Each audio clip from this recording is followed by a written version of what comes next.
In the shadows of history, there are stories too dangerous to tell. Secrets buried beneath rubble and silence. Step inside this hidden chapter of the Second World War, where every whisper could mean death, and every decision could alter the fate of nations. You are about to open a door that was never meant to be unlocked, and once you cross the threshold, you cannot look away. Echoes in the ruins, the forgotten Codebreaker of Bletchley Park. The rain fell relentlessly over the quiet English countryside in early 1942, but inside the walls of Bletchley Park, the air was charged with urgency. Eleanor Davies, barely 22 and fresh from Cambridge, hurried through the corridors of the vast manor house, clutching a stack of intercepted German transmissions. The war was at its height, and the Allied powers were desperate to decipher every message sent by the Axis powers. Bletchley Park was the nerve center where mathematicians, linguists, and cryptologists worked around the clock, unraveling the codes that might turn the tide of the global conflict. Eleanor's story began months earlier when she was recruited from an academic conference on mathematical theory. She was one of many young women plucked from universities, trained in the art of code breaking in secret. Few knew what the Enigma machine truly was. Fewer still grasped the importance of cracking its complex cipher. Eleanor quickly rose through the ranks, her analytical mind complementing the efforts of more experienced codebreakers. But the work was exhausting, mentally grueling, and relentlessly secretive. Even within Bletchley, teams worked in isolated rooms, prevented from discussing their breakthroughs with one another. One evening, Eleanor noticed an unusual pattern in a batch of encoded transmissions intercepted from German naval commands. The messages bore similarities to Enigma codes but seemed to contain additional layers of encryption. Over the next several nights, Eleanor isolated herself in the code-breaking hut, poring over cipher wheels and punching endless strings into early mechanical decoders. She cross-referenced known Enigma keys with this strange new data, slowly peeling back the layers until the message emerged. The decoded text was alarming. It outlined a coordinated Axis operation involving joint German-Japanese submarine movements designed to disrupt Allied supply chains across the Atlantic and Pacific. This intelligence was unprecedented. If accurate, it meant the Axis powers were synchronizing their naval efforts far more closely than Allied intelligence had suspected. Eleanor's discovery was quickly escalated to Commander Alastair Grant, head of naval intelligence at Bletchley. The impact was immediate. The Royal Navy adjusted convoy routes and prepared for intensified submarine warfare. The United States Navy, informed through secret liaison channels, intensified patrols in the Pacific. This newly cracked code contributed directly to the success of the Battle of the Atlantic, where U-boats had been wreaking havoc on vital supply lines, and later to the Battle of Midway, where American forces dealt a critical blow to the Japanese fleet. Yet, while the war effort flourished with her findings, Eleanor's personal life grew increasingly isolated. The strict rules of secrecy forbade her from sharing even basic details with her family or closest friends. Letters she wrote home were carefully censored, and conversations were sparse. Bletchley Park became her world, a place where friendships were brief and fragile, shadowed by the knowledge that even a slip of the tongue could have deadly consequences. Amidst this, Eleanor found solace in the small community of women codebreakers who shared her burden. They were mathematicians, linguists, and puzzle enthusiasts, united by their intellect and patriotism. The government propaganda often painted women as factory workers or nurses, but within these walls, they were the unseen backbone of the intelligence war. Months passed. The tide of war slowly began to shift. After the successful interception and deciphering of Axis plans, Allied forces scored critical victories. The contributions of Bletchley Park's codebreakers, including Eleanor, remained classified for decades, but their impact was undeniable. One evening, as autumn leaves swirled outside, Eleanor sat in a quiet corner of the hut, writing in her diary. Her entries revealed the emotional toll of her work, the relentless pressure, the loneliness, the quiet pride in her small but crucial victories. She wrote about the faces of the soldiers she never met, the lives she hoped to save through her silent work, and the weight of secrets she would carry forever. Decades later, Eleanor's diaries would be discovered by historians, shedding light on the contributions of women at Bletchley Park, many of whom had been forgotten by history.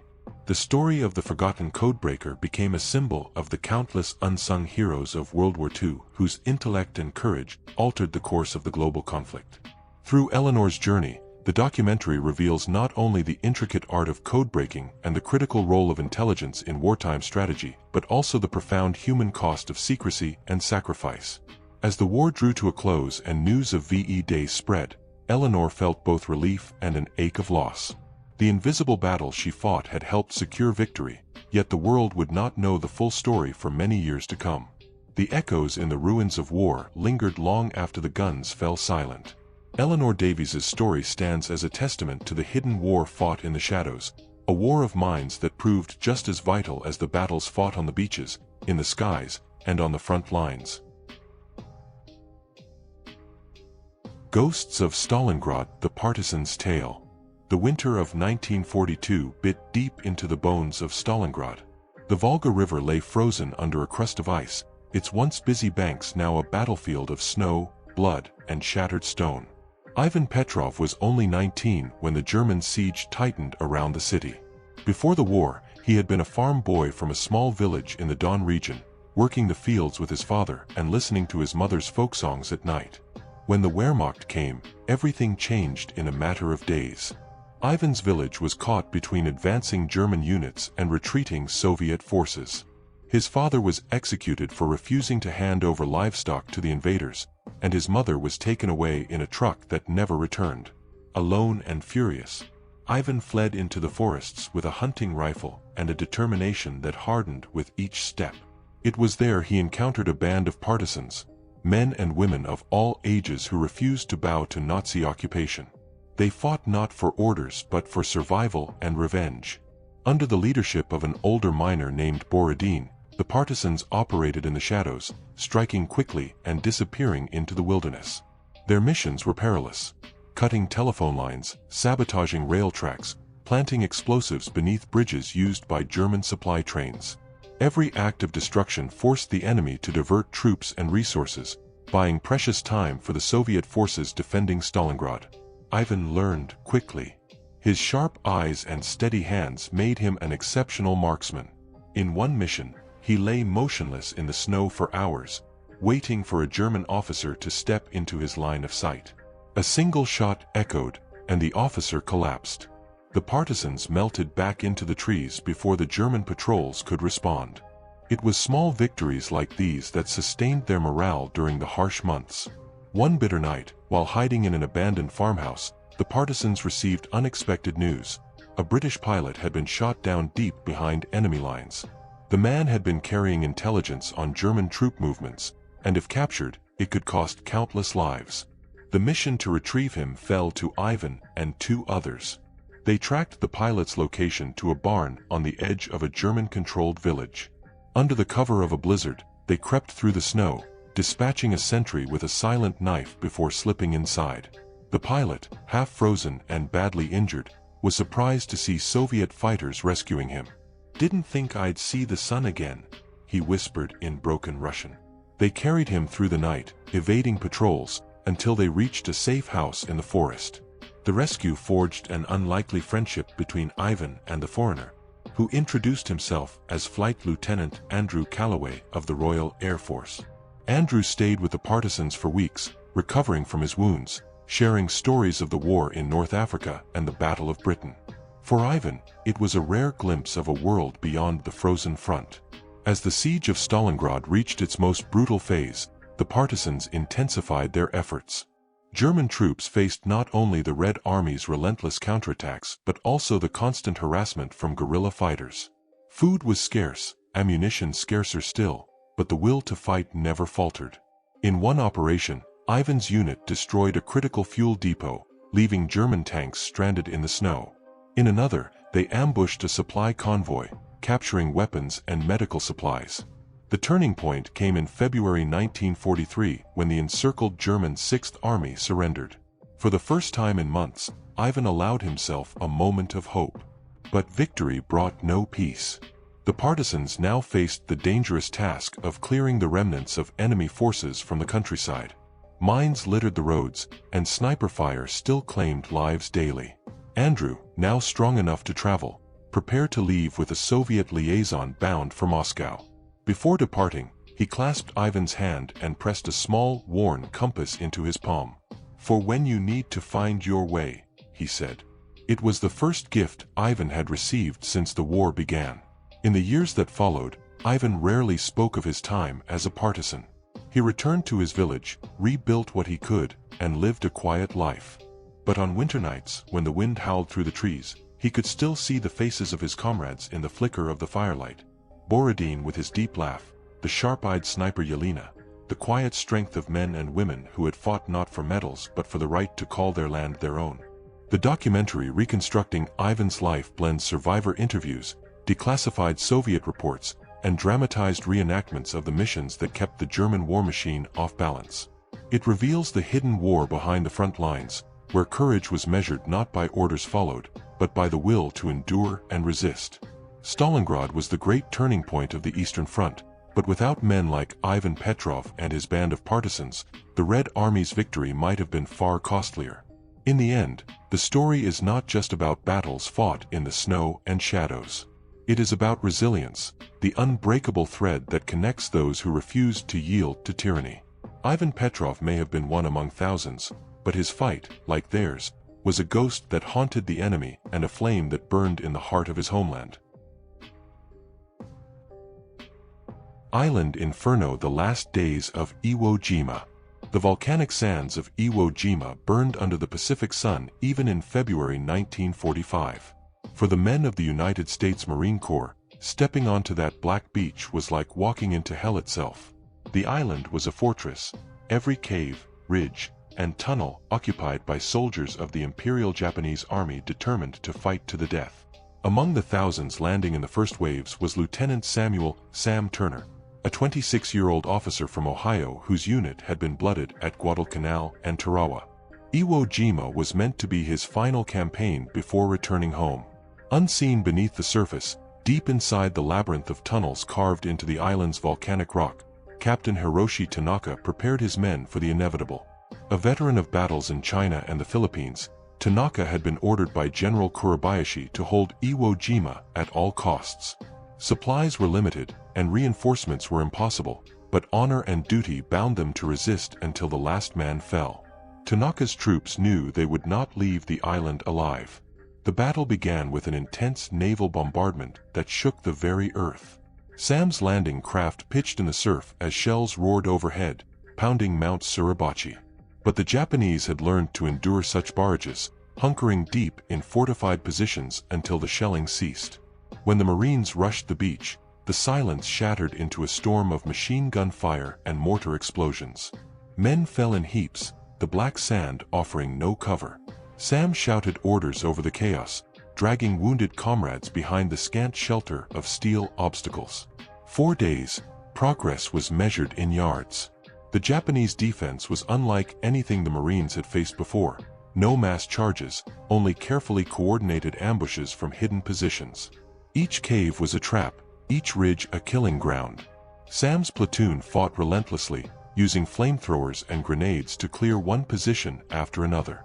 The air stank of cordite, burnt flesh, and volcanic ash. Inside the tunnels, Tanaka moved among his men, checking their weapons and offering quiet encouragement. He had been a student of Western literature before the war, and sometimes, in rare moments of calm, he recited fragments of poetry to keep his soldiers' spirits alive. They listened in silence, knowing their commander was asking them to die with dignity. The food rations had dwindled to handfuls of rice, the water to sips from canteens. Yet they fought on. On the 6th day of the battle, Sam's unit reached the base of Mount Suribachi.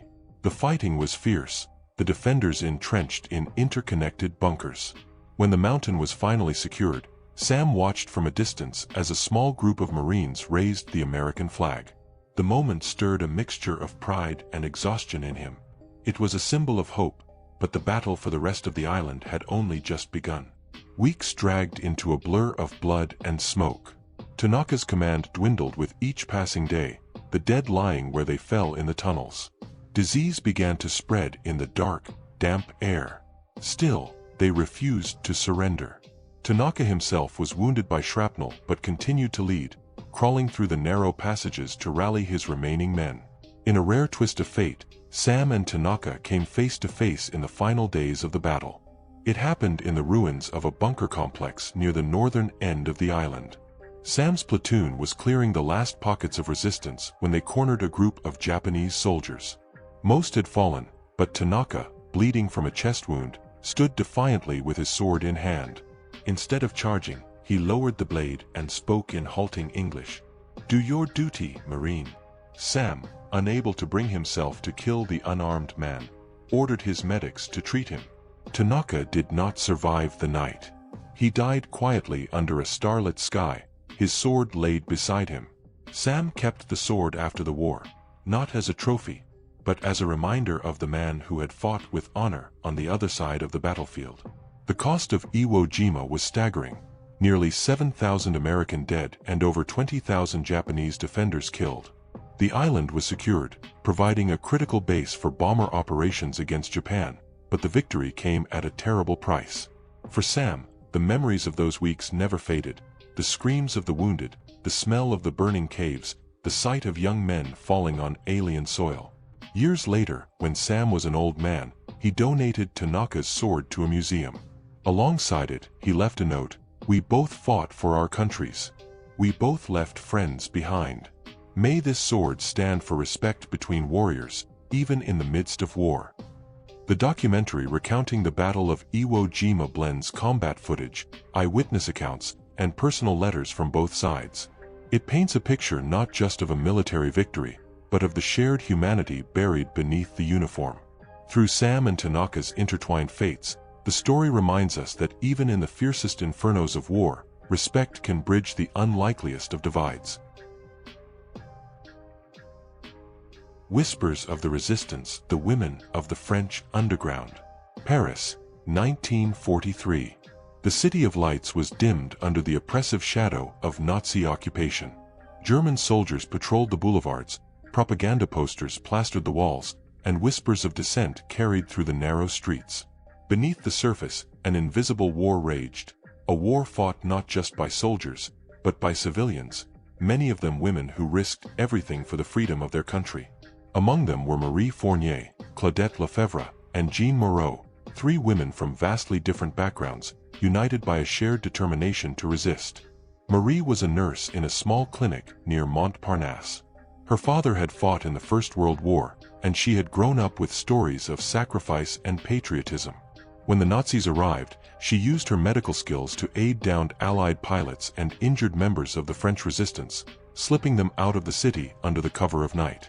Her clinic became both a sanctuary and a conduit for intelligence. Claudette was the daughter of a wine merchant, known for her wit and charm. Outwardly, she played the role of a socialite, mingling in cafes frequented by German officers. In truth, she was a courier for the resistance, carrying coded messages hidden inside wine bottles, loaves of bread, or the hems of her dresses. The Nazis saw her as harmless. She used that to her advantage, gathering information from careless conversations over glasses of Bordeaux. Jean, the youngest of the three, was only 19. She worked in a printing shop that had been commandeered by the Germans for producing propaganda leaflets. By night, she and her brother used the presses to print clandestine newspapers, rallying the French people with news of Allied victories and calls for defiance. The penalty for such work was death, but Jean felt no fear, only resolve. Their paths crossed through the efforts of the Special Operations Executive, SOE, the British organization that coordinated resistance cells in occupied Europe. An SOE agent known only as Lucien brought them together for a high-risk mission: to disrupt a critical railway line outside Paris that was transporting German troops and supplies to the front in Normandy. The sabotage had to be timed precisely to coincide with the upcoming Allied invasion, Operation Overlord. Marie provided medical supplies for the team, knowing they would need them if the Germans responded swiftly. Claudette memorized the guard rotations at the railway depot, using her charm to glean details from a talkative officer. Jean forged documents and ration cards, allowing the team to move freely in restricted areas. In the dead of night, they placed explosives on the tracks. The resulting derailment destroyed a train carrying military equipment, delaying reinforcements to the coast in the crucial days after D-Day. The retaliation was swift and brutal. German authorities rounded up suspected resistance members. Claudette was arrested during a courier run, dragged into an interrogation room where the Gestapo demanded names. She gave them none. After weeks of torture, she was sent to Ravensbrück concentration camp, where she endured the horrors of forced labor and starvation. She survived, but she never fully recovered from the scars, physical and emotional, that she carried for the rest of her life. Marie continued her work in the clinic until liberation, treating both wounded civilians and freed prisoners. She was in the crowd that greeted Charles de Gaulle when he marched through Paris, tears streaming down her face as church bells rang for the first time in years. Jean lived to see the war's end as well, though her brother was killed in a firefight with German troops in the winter of 1944. She kept the printing press running until the last German soldier left the city. Decades later, their contributions remained largely unrecognized. Official histories focused on generals and battles, but in the quiet testimonies of those they saved, the names of Marie, Claudette, and Jean lived on. The documentary piecing together their lives draws from surviving letters, diary entries, and interviews with relatives. It reveals how these women navigated the blurred lines between everyday life and armed rebellion, how they concealed courage beneath ordinary faces. Paris is free now, the German checkpoints long gone, but in certain alleyways, the air still carries an echo of their footsteps. In a small museum near the Seine, a faded ration card, a nurse's satchel, and a bottle of Bordeaux sit side by side in a glass case. The placard reads simply, "To the women who fought without uniforms, whose whispers carried the weight of a nation." Silent thunder the race for the V-2 rocket. In the final months of 1944, the skies over London held a new terror. Without warning, a thunderous boom would erupt, flattening entire streets.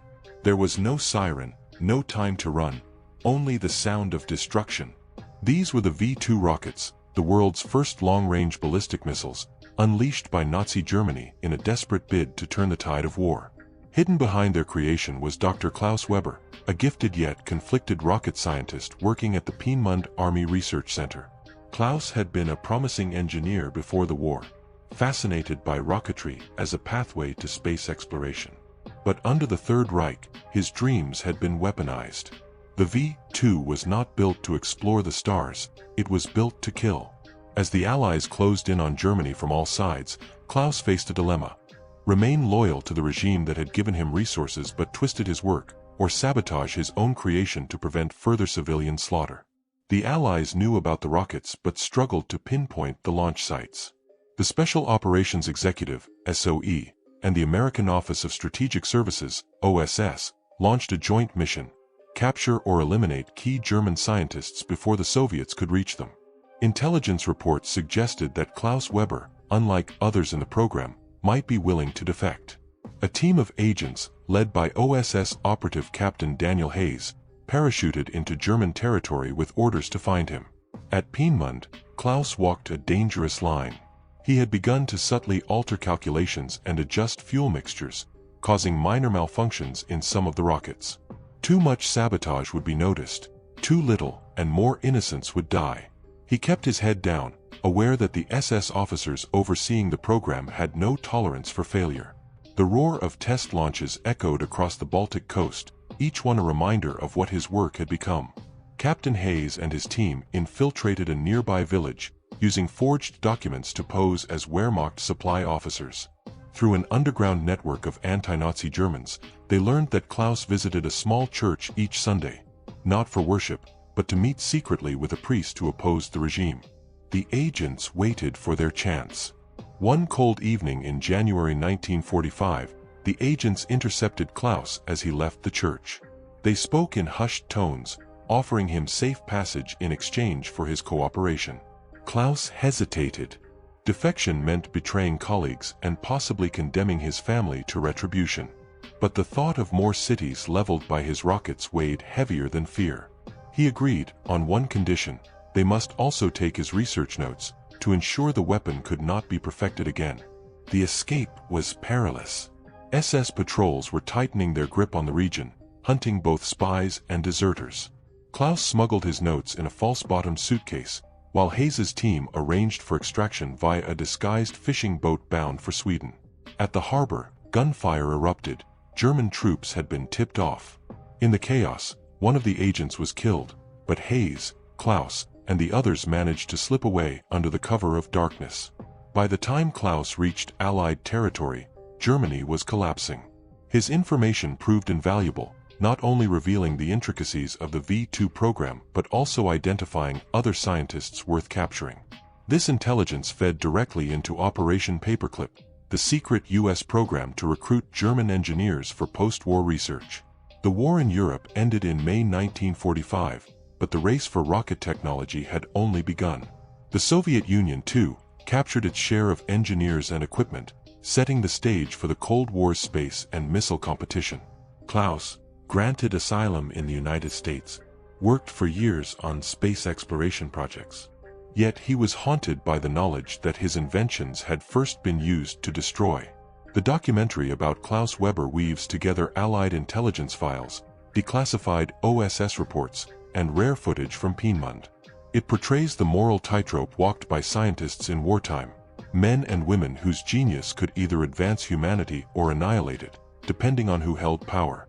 Interviews with historians explore how the V2 program was both a triumph of engineering and a harbinger of the nuclear age.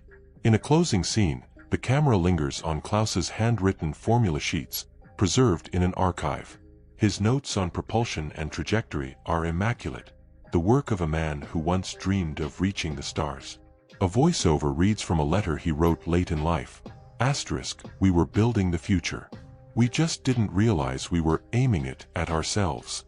*. The war has ended, but the echoes of these secrets still ripple through time.